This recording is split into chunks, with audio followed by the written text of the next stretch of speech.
Some scars don't bleed, they just ache in silence. I've carried that truth with me since I was a little girl in Detroit, and tonight, it echoed in every heartbeat as I prepared for the one event that both terrified and tempted me, my father's retirement party. I'm Carlene, a 36-year-old data scientist living in Seattle, and for years I've lived in the shadow of my father, Robert, a rigid and success-driven man who spent 4 decades climbing the ranks of an automotive giant in Detroit. My brothers, Ethan and Lucas, were his pride and joy. They followed his footsteps into engineering and management, while my own journey in data science was once dismissed as not real work by the same man whose approval I so desperately craved. As I stood by the window of my modern Seattle apartment, the dusk sky painted in hues of deep purples and blues, I took a long, slow breath. Below me, the city's skyline glittered like a promise of hope and possibility. I let my eyes linger on that familiar view for a moment before turning my attention to the memory that had haunted me since childhood, a memory both bittersweet and piercing. I remember being 10 years old, excitedly constructing a complex Lego car that I had spent hours perfecting. I was so proud of the intricate gears and aerodynamic design I had conceived on my own. I ran into the living room, eager to show it to Dad, expecting praise and encouragement. Instead, his stern voice cut through the air as he said, "Carlene, leave the cars to your brothers." Those words stung then, and they still do now. They taught me that my passions were trivial and unworthy of his respect. That moment set the tone for every interaction since, measuring my worth against a yardstick that never seemed to accommodate who I truly was. Today, I carry that memory like a hidden scar, a constant reminder of the rejection I've endured. But it has also steeled me. I've built a life in Seattle founded on my own merit, working with predictive models and machine learning algorithms, proving that data science is not real work, but the future. My apartment, with its sleek lines and expansive view of the city, is my sanctuary. Yet despite all my achievements, a small part of me still hungered for validation from the one person whose acceptance I had always craved, my father. Earlier this week, I received an invitation to his retirement party. The invite was elegantly printed on subtly embossed paper and read simply, "Robert's retirement celebration. Join us in honoring 40 years of legacy and leadership." The venue was a rustic lakeside lodge in Michigan, a corporate retreat chosen by Dad to celebrate his illustrious career. I hesitated for a long moment before deciding to go. Part of me wished this could be the chance to show him that I, too, had built something remarkable, that I was more than just the overlooked daughter. Deep down, I hoped that tonight, amid the laughter and accolades, he might finally see my worth. In the weeks leading up to the party, I toiled over my preparations. I meticulously drafted a neutral yet heartfelt speech, one that acknowledged his career without succumbing to empty flattery. Alongside my speech, I decided to include a little surprise, a heartfelt letter addressed to him, and a small toy car I had built as a child. Although its plastic was worn and its paint chipped, that toy car symbolized all the dreams and talents I had been told were insignificant. I wrapped the memento carefully, tucking it inside an envelope along with my letter. It was a quiet rebellion against years of neglect, my way of saying, I was here. I mattered. The day of the party arrived, and as I drove from Seattle to Michigan, the landscape outside transformed from towering cityscapes to rolling hills and dense forests. The transition felt symbolic, moving away from everything familiar and stepping into a realm fraught with both old resentments and tentative hope. The lakeside lodge emerged before me like an old relic, its rustic wooden beams and stone fireplace bathed in the soft glow of early evening. The calm surface of the lake reflected the lodge's warm lights and the deepening sky, creating a scene of serene beauty that belied the underlying tension I felt. Parked near the entrance, I took a moment to steady my racing heart before stepping out. I checked my reflection in the car's window, a simple, professional outfit that screamed, "I belong by my own merit," rather than, "I'm here to seek your approval." With my belongings arranged neatly in a tote bag and a small envelope hidden securely in my jacket pocket, I walked up the stone steps towards the entrance. Inside, the atmosphere was a blend of corporate celebration and nostalgic reunion. Colleagues, old friends of Dad's, and family members milled about the spacious lobby, their voices mingling with the rustic melody of a live band playing soft jazz. As I made my way across the room, I couldn't help but notice clusters of familiar faces. My brothers, Ethan and Lucas, were lounging near a grand stone fireplace, laughing boisterously. Their demeanor radiated an effortless confidence that always seemed to earn Dad's full attention, something I had rarely experienced. I spotted my father at the far end of the room.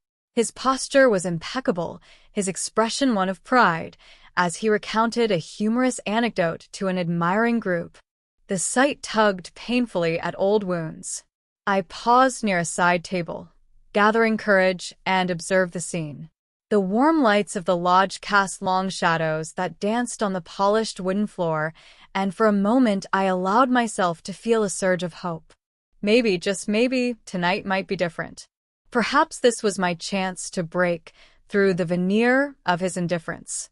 I recalled my numerous hours of solitary work, endless nights crunching data, and developing models that could predict outcomes with uncanny precision.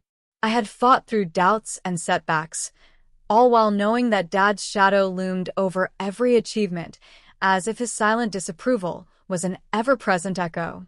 Today, I wondered, would he finally acknowledge the strength and brilliance I had forged on my own?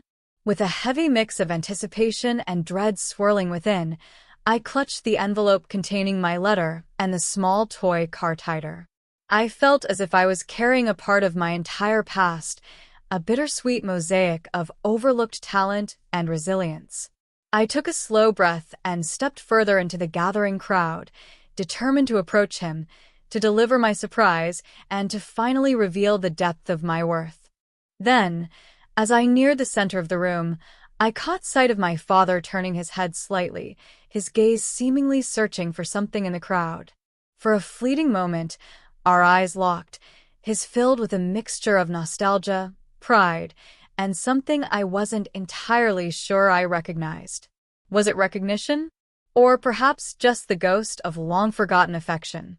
My heart pounded as I wondered what could possibly come next. I found a quiet alcove near the edge of the room where I could briefly retreat and compose my thoughts before taking that final step. The soft murmur of conversations and the distant clink of glasses reminded me that every passing moment tethered me to this pivotal night. I whispered softly to myself, "Tonight, I show him who I really am. No more hiding.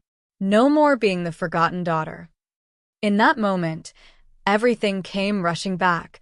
The countless times I had sat silently at the dinner table while Dad showered praise on Ethan and Lucas, the quiet moments of isolation when I had questioned my own worth. The quiet ache of those scars filled me, but so did a fierce determination. I would not let this night pass without standing up for myself, even if the cost was a few more painful memories. With my heart in my throat, I stepped back into the throng of guests. As I moved through clusters of smiling faces and half-spoken congratulations, I could feel the weight of every expectation pressing upon me. I glanced toward where my father stood in the midst of his admirers. There he was, the man who had, for so long, dismissed my passion and belittled my accomplishments with a single, cold sentence so long ago. Now, as he laughed with my brothers around him, I couldn't help but wonder, would he ever see me? My pulse pounded louder when I finally reached the fringes of the group. I paused at a distance, hidden partially by a decorative column, and observed him closely.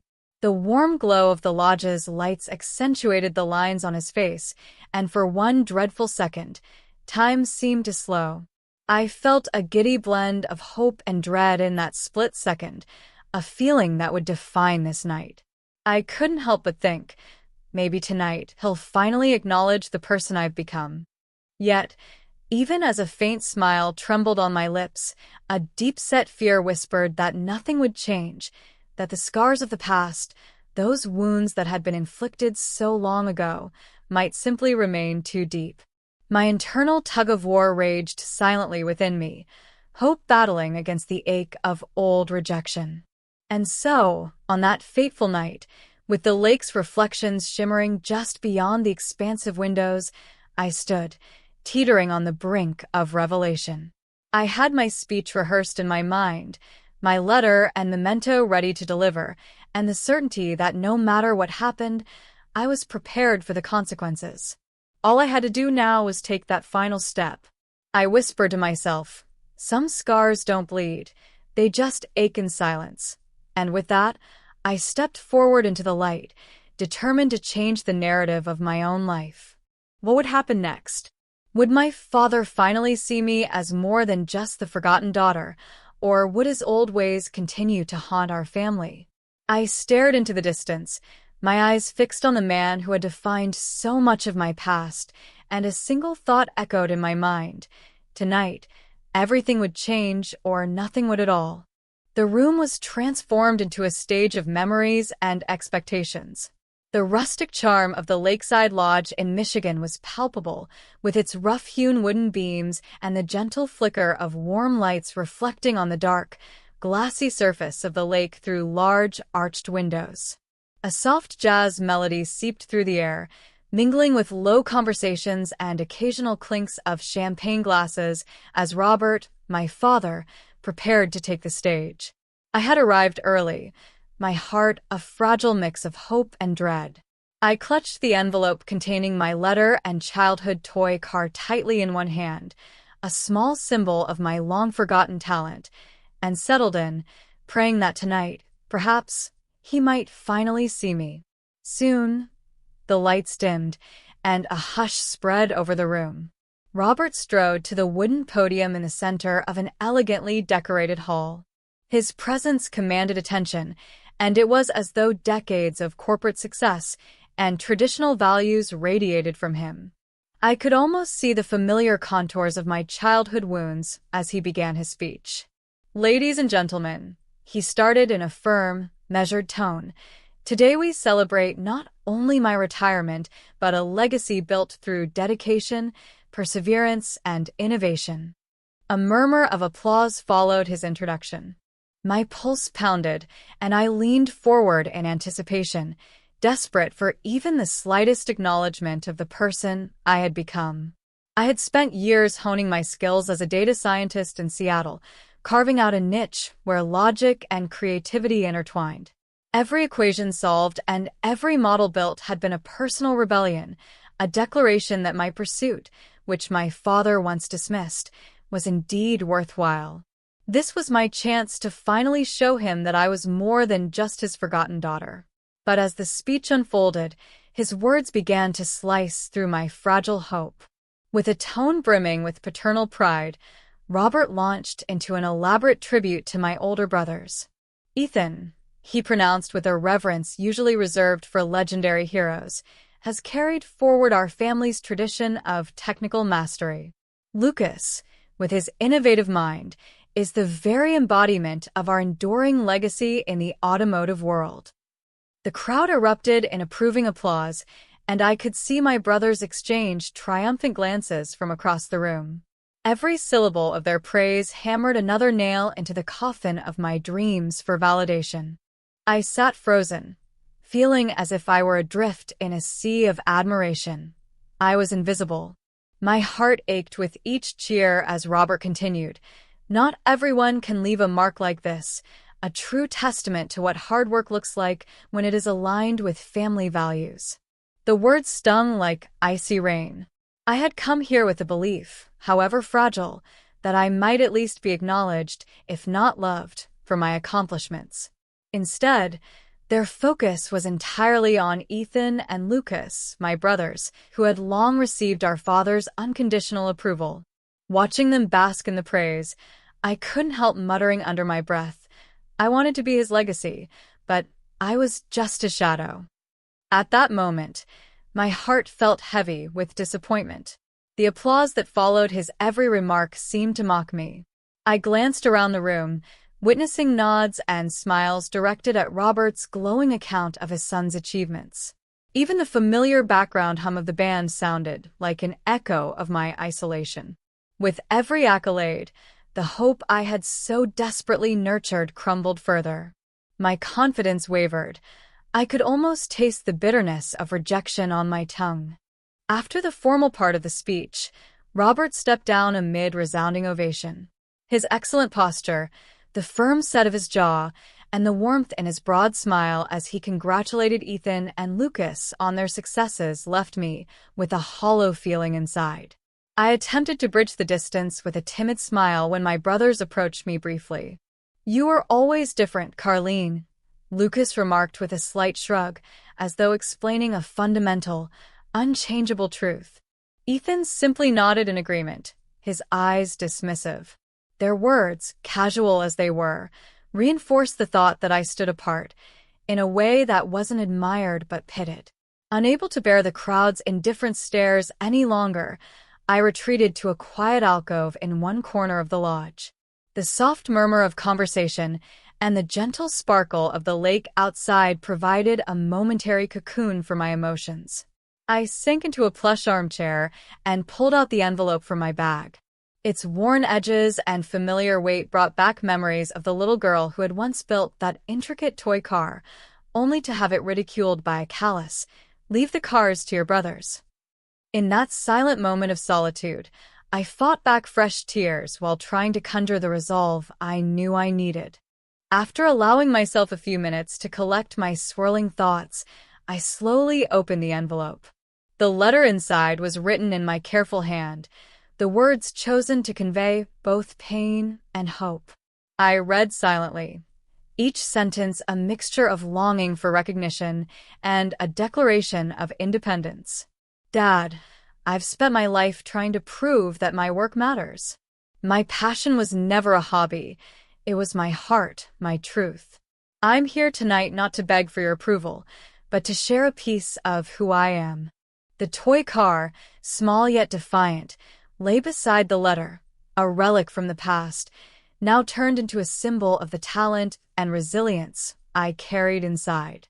I felt a renewed determination as I folded the letter neatly back into its envelope. Here, in the warmth of my hidden corner, a spark kindled within me. I would not let the sting of rejection define me. I would confront the injustice, not out of anger alone, but as an act of claiming my rightful place in the narrative of my own life. My resolve grew stronger, and I knew what I had to do next. The music drifted softly through the lobby as the party slowly shifted into more mingling and laughter. I rose from the armchair and made my way through clusters of congratulatory chatter and laughter echoing off the stone walls. Every step felt like wading through memories and unhealed wounds, but also a step toward reclaiming the acknowledgment I had always needed. Finally, I saw him, my father, standing near the grand stone fireplace, his eyes twinkling as he exchanged hearty smiles with Ethan and Lucas. The moment felt both surreal and decisive. I clutched the envelope tightly, my heart thundering against my chest. I could feel every eye in the room on him, but at this moment, my focus was singular. I would approach him and give him the surprise he had never expected. I took a deep breath, the cool air of the lodge filling my lungs, and began to walk toward him with measured steps. Every stride seemed to echo the accumulated years of rejection and the weight of all the unspoken words that I'd carried for so long. As I drew closer, I stole one final glance at the smiling faces surrounding him, faces that had long celebrated only the accomplishments of my brothers, while mine remained shrouded in silence. The warm glow from the flickering fireplace and the soft lights reflected on the lake outside seemed to mock my hope, offering both comfort and reminder of my loneliness. My mind raced. What if tonight he would dismiss my gesture as insignificant? What if his gaze, so often cold and calculated, would fall upon me once again with nothing but indifference? The thought pained me, but it also steeled my resolve. I would no longer hide in the shadows of his approval. Standing just a few paces away, my heart a turbulent blend of hope and dread, I raised the envelope in my hand as if it were both a confession and a declaration. My eyes locked onto his, searching for even a flicker of recognition, and time seemed to slow down as I prepared to take the final step. I exhaled slowly, summoning every bit of courage I had cultivated through years of silent struggle, and stepped forward. With every step, the weight of my past, of those unhealed wounds, lifted just a little as the possibility of change beckoned on the horizon. I reached him, and as I extended my trembling hand to offer the envelope, a tangible piece of my heart, a symbol of the talent and resilience he had long overlooked, time itself seemed to pause. His eyes met mine for a split second, and in that brief moment, all the hopes, fears, and unspoken words lay suspended in the air. A slow, deliberate exhale followed, leaving me on the brink of a revelation I had both yearned for and dreaded. What would his response be? Would he finally see the daughter he had always dismissed, or was I destined to remain forever unseen? The moments stretched unbearably as I waited for that fate-defining glance, unsure whether my small surprise would finally break through the icy wall of indifference or shatter under its weight. I took a trembling breath and, with eyes fixed on my father's distant figure near the stone fireplace, extended the envelope in my hand. "This is the part of me you never wanted to see," I said softly, my voice wavering but resolute.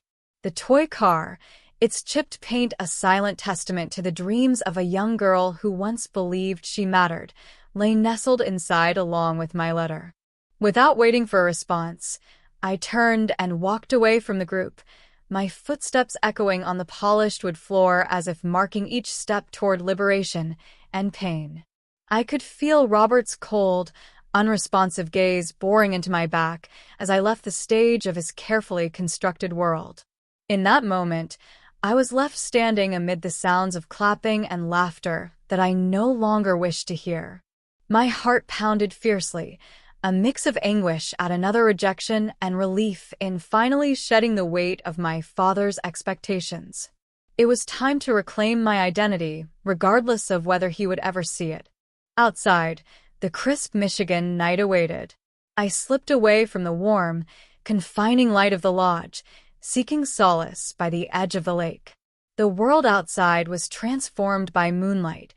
The water was dark and still, and the surface glistened under scattered silver hues. I settled onto a smooth rock along the shore, gazing out at the reflective expanse that seemed to mirror every emotion I was trying so hard to suppress. As I sat there, the silence was both a balm and a torment. I couldn't help but replay the words I had just spoken. My letter contained memories that had long been buried beneath years of longing for his validation. I had recounted the day I won that district-wide math competition at 12, the one time he had actually praised me, calling it a rare spark of brilliance. I wrote about how every problem solved, every equation balanced, had been my rebellion against his dismissal of my passions. "I am done trying to be what you wanted," I had declared in jagged, desperate script. "I'm done waiting for you to see me. I see myself now." Each line was a definitive severance from the past where I was always cast aside. Yet even as I clutched the envelope tight in my hand, I felt an aching emptiness. The lingering hope that maybe, just once, would be enough had been extinguished by his cold indifference. At the lodge, his lack of reaction was a brutal confirmation that nothing had changed in his heart. My gift had been met with a glance so dismissive it echoed louder in my soul than his lengthy, impersonal speech. Lost in these thoughts, I heard the gentle buzz of my phone breaking through the sound of lapping water. I glanced at the screen. It was a call from my mother. I answered hesitantly, not sure if I was prepared for yet another intrusion from the family I had longed to be whole. Her voice, soft but laced with an undercurrent of weariness, came through. "Carlene, Your father will never change." There was an undeniable resignation in her tone, as if those words had been rehearsed too many times before. I stared out over the lake for a long moment. The darkness around me was punctuated only by the shimmering reflections of light on the water. "I know," I replied slowly, my voice steady despite the tumult inside me. "But I'm changing." That single declaration carried the weight of every suppressed emotion, the frustration, the sorrow, the long-held hope that I might finally forge my own path independent of his shadow. The conversation with my mother left me with a strange mix of finality and promise. Her words served as a painful reminder that the man who had shaped my earliest memories was unlikely to see me as I truly was. Yet, at that moment, I realized with a trembling clarity that I didn't need his approval to validate my worth. The cruel irony was that I had spent my whole life chasing his recognition, and now I was ready to let it go. I looked back at the envelope in my bag, its secret contents still burning with truth, and felt a stirring of resolve burgeoning within me. I sat in silence for several minutes, letting the cool night air seep into my bones. The quiet around me was profound. The only sound was the gentle lapping of water against the shore and the soft rustle of wind through the trees. I thought about that toy car, once my cherished accomplishment, now a symbol of the talent I possessed that he had always overlooked. In that moment, the chipped plastic and faded paint were not a reminder of the past, but a beacon of my strength. I realized I was no longer the little girl whose dreams were dismissed. I was the woman who had built a career in data science, who had found her place in a world that valued innovation and creativity. I felt a tear slip down my cheek, not of sorrow so much as a mixture of catharsis and relief. I whispered to the dark waters, "I'm done waiting for you to see me. I see myself now." Those words, raw and unyielding, echoed in the silence, affirming my growing determination. I would no longer allow the cold indifference of my father to determine my destiny. Just then, the peaceful solitude was interrupted by the familiar beep of my phone, indicating a text message. I pulled it out and saw it was from a colleague at work. The message was brief, urgent. "Carlene, we need to talk ASAP about a critical new project. It's time to move forward." The simplicity of the message was both a stark reminder of the pragmatic world I belonged to and a promise of new beginnings. For a moment, I let the urgency in that text wash over me. It was as if the universe was whispering that despite the wounds of the past, there was work to be done, a future that I could shape with my own hands. The critical project signified more than just another assignment. It was a lifeline, a call back to the place where I belonged, in a world defined by my achievements rather than my family's neglect. I loosely folded the message into my jacket pocket and stood up, turning back to gaze at the dark expanse of the lake. The moon cast gentle beams that danced over rippling water, painting a picture of both tranquility and endless possibility. In that quiet, transformative moment, I made a silent vow. No longer would I let anyone, not even my father, dictate my worth. I had seen the truth, felt the sting of his rejection, and yet I was reborn in the realization that I was enough. The night was cold, but for the first time, I felt warmth emanating from within, a spark of hope that would guide me through even the darkest of times. Summoning every bit of courage that had brought me this far, I resolved to take the next step in embracing my future. With a steadying breath, I tucked the envelope and my cherished toy car safely into my bag. They would serve as reminders of the past I was leaving behind, and as proof of the resilient heart that now pulsed in its stead. As I turned to leave the lakeside, ready to return to the rhythm of my life, a final thought lingered in my mind. Was this the moment when everything would change? Would I finally break free from the chains of my father's dismissal, or would the haunting echoes of his indifference continue to follow me? At that precise moment, as I made my way back to the lodge steps under the waning moon, my phone vibrated once more. I paused, heart pounding in anticipation of what might be the next message, perhaps a sign that my long-sought independence would soon be validated in a way I had never imagined. What will this new message reveal? I clutched my phone, the cool metal grounding me in the present, while my future loomed like the shimmering lake ahead, a promise of a life finally defined by my own choices. And with that, I stepped forward into the unknown. Returning to Seattle after that long, painful night by the lake, I felt a determined calm settle over me. My apartment, perched high on a residential floor with sweeping views of the glittering skyline at dawn, had become a refuge, a temple of my own making.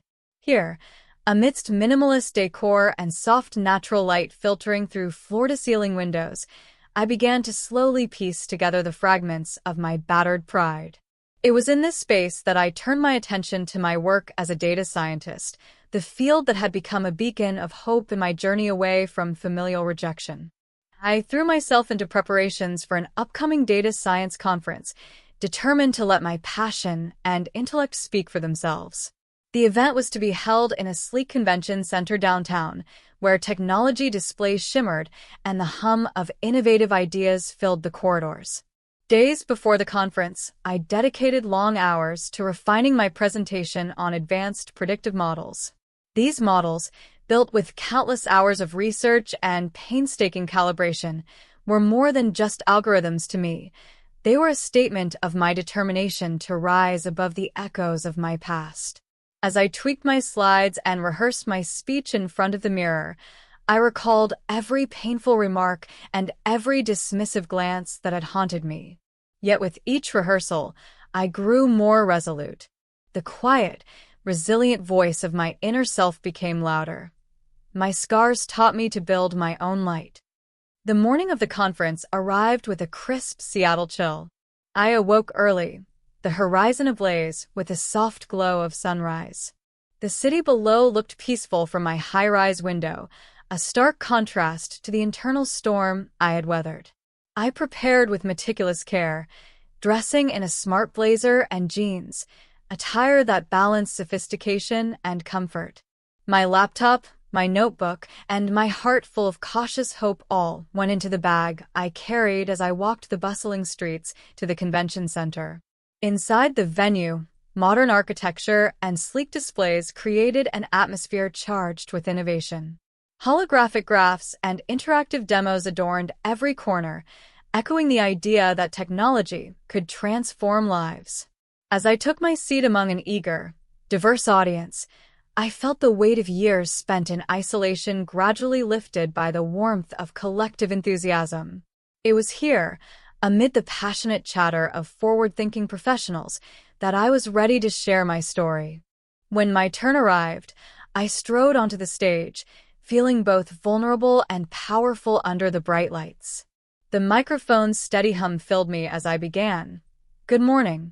I'm Carlene, and today I want to share not only my work but a piece of my heart, a journey from rejection to self-acceptance. I spoke with a measured clarity about predictive models and complex data techniques, weaving in honest reflections about my past.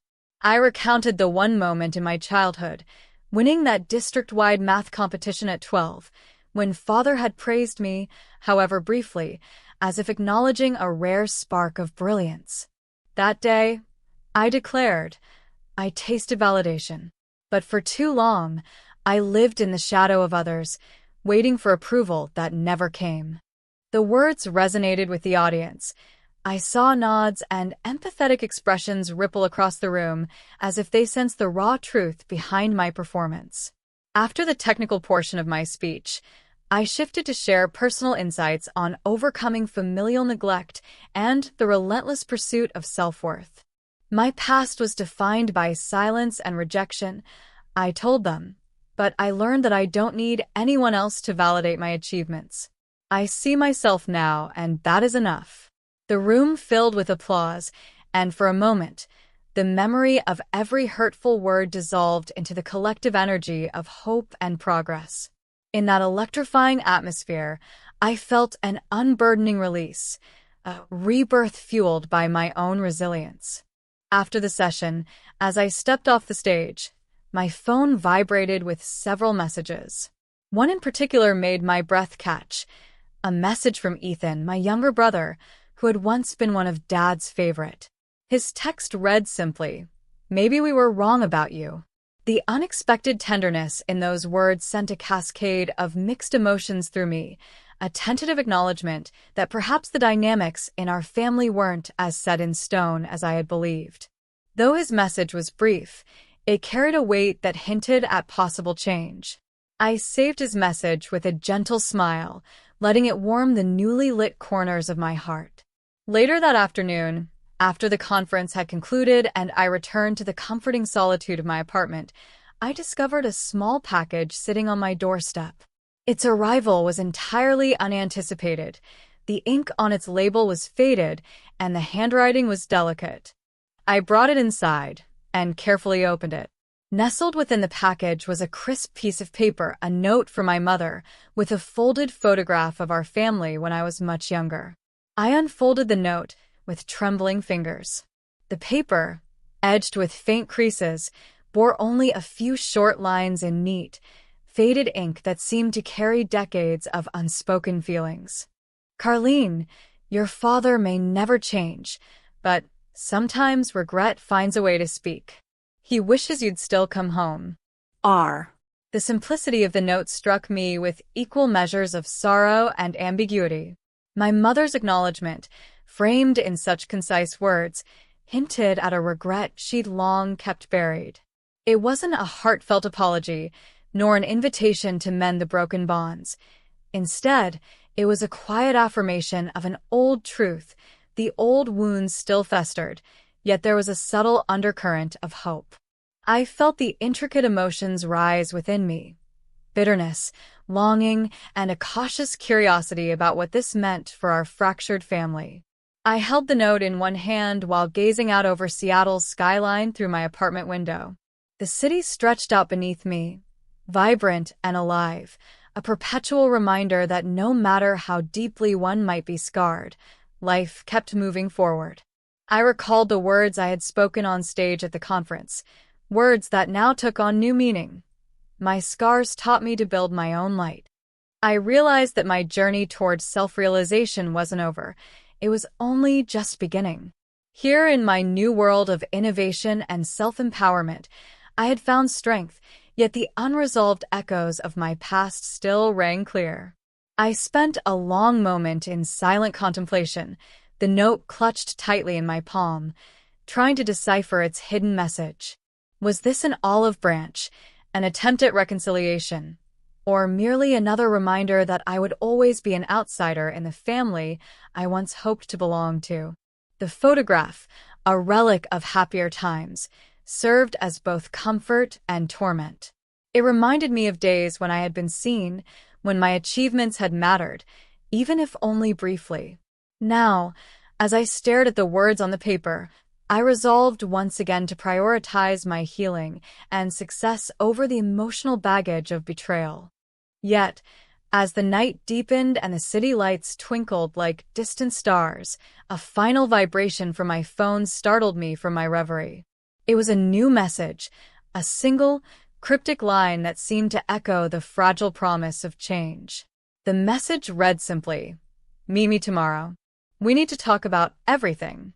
The sender was unknown, but something about the tone stirred a mix of anticipation and caution within me. Who could be reaching out, and what new truth were they about to reveal? My thoughts raced as I cradled the note alongside my phone. The message's abrupt simplicity was a stark contrast to the elaborate web of my past.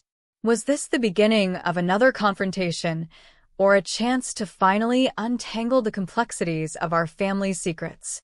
I felt my heart tighten at the uncertainty, yet amid the trepidation, a spark of hope flickered. Perhaps this was the start of a longer overdue dialogue, a moment when all the hidden truths could finally come to light.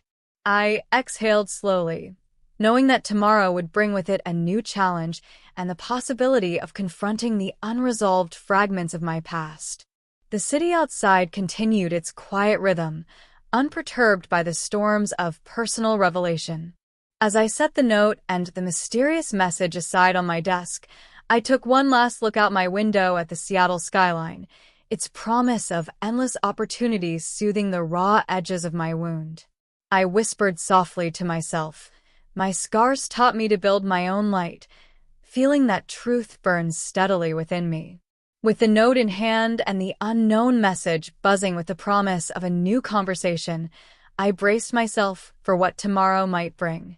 I stepped into the quiet Seattle cafe at dusk, my heart still tender from everything that had transpired over the past weeks. The soft, amber lights inside painted gentle shadows on the walls, and large windows offered a view of the city's skyline, a sprawling tapestry of hope and endless possibility. I had agreed to meet whoever had sent that mysterious "meet me tomorrow" message, and as I looked around nervously, I recognized the familiar figure seated at a corner table near a steaming cup of coffee. It was Robert. He looked smaller and more fragile than I remembered, his posture slumped as if burdened by decades of regret. His eyes, though still guarded, carried something like sorrow or maybe uncertainty. Taking a steadying breath, I walked over, the envelope from the lakeside lodge tucked carefully into my bag. As I approached, he met my gaze with a hesitancy that seemed to speak volumes. "Carlene," he murmured softly, and I could almost hear his voice cracking under the weight of emotion. For a long moment, we simply regarded each other in silence. Finally, he broke the stillness. I failed to see you," he said, his voice quiet and tentative. "Carlene, I'm sorry."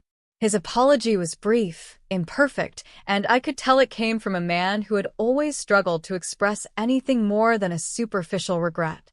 I searched his eyes for the validation I had longed for over the years. Instead, I saw a flicker of remorse, a hint that maybe, just maybe, he recognized his fault, even if only for a moment. "Thank you," I replied, my voice steady though my heart trembled.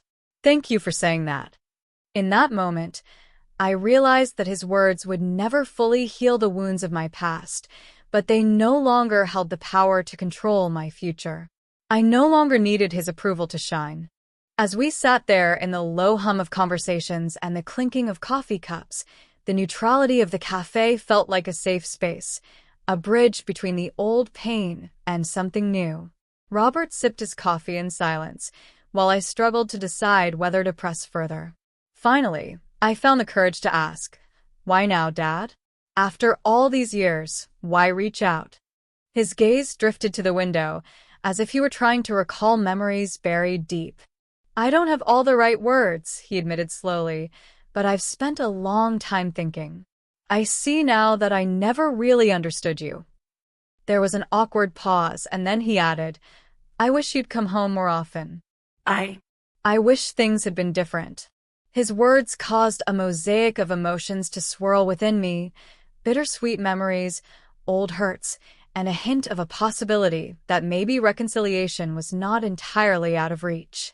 Yet I knew this apology, as slim and flawed as it was not enough to undo the years I had spent feeling invisible. I smiled gently, more for my own sake than his, and said, "I appreciate that, Dad. But I stopped waiting for your approval a long time ago. I built my own light, and now I see myself clearly." The line, quiet and determined, resonated deeply with me and seemed to hang in the air between us. After a few more muted words of farewell, we parted ways outside the cafe. I walked away feeling strangely liberated. I had finally faced that painful chapter, and while the scars remained, they no longer defined me. That night, back in my apartment with its dazzling view of the Seattle skyline at night, I felt a sense of closure beginning to blossom. The package from my mother, the note from Dad, and the conversations of the evening melded into one overwhelming truth. I was finally letting go of a past that had long chained me to unfulfilled longings. The next day, rejuvenated by my encounter with Robert, I immersed myself in my work. I had recently been invited to lead a workshop mentoring young data scientists, a session where I could share my journey, Not just the technical aspects of predictive models, but the personal struggles and triumphs that had paved the way to my success. The mentorship workshop was set at a modern, glass-walled facility overlooking the busy streets of downtown Seattle. Inside, enthusiastic young professionals chattered excitedly among polished workstations and interactive tech displays. The atmosphere buzzed with energy and the promise of innovation. Standing in front of a packed room, I began my presentation by recounting not only the intricacies of my work, but also the painful tapestry of rejection that had shaped who I was. I spent years waiting for someone to see me, in the shadows of parental disapproval, I confessed, my voice steady yet imbued with raw emotion. But one day I learned that my worth isn't defined by that missing approval. I stopped waiting for him to see me. I see myself now. My words, delivered with sincerity and vulnerability, struck a chord with the audience. I noticed nods of understanding, and even a few tears glistened in the eyes of a couple of young attendees. In that moment, I knew that my scars had become a wellspring of strength for others. After the workshop, a few of the young professionals gathered around me with questions and words of encouragement. One of them, a bright-eyed woman named Jasmine, said, "Your story inspires us to build our own paths, no matter what our past holds." Her genuine smile was exactly the kind of reassurance I needed. I felt a newfound purpose stirring within me. This was not about mending old ties, but about forging new ones and helping others claim their own light. Later that afternoon, as I returned home, my phone buzzed with an unexpected message. It was from a distant relative, my cousin Derek, whom I hadn't spoken to in years. His text read, "Carlene, I saw your conference speech online. Your words moved me deeply. You've inspired me to reconnect with what truly matters in our family. Let's talk soon." The message warmed me in a way I hadn't expected.